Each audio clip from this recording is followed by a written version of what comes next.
So this is definitely a fail. It doesn't matter right out of the box.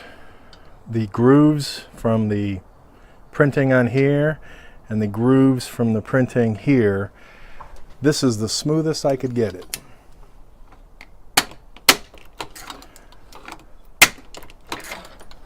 And that's just a no-go.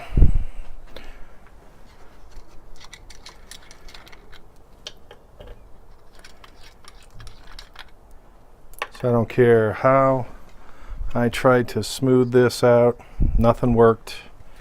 This no longer has grooves, nothing worked, and now there is a stress crack right there, so this is useless to me. Fail.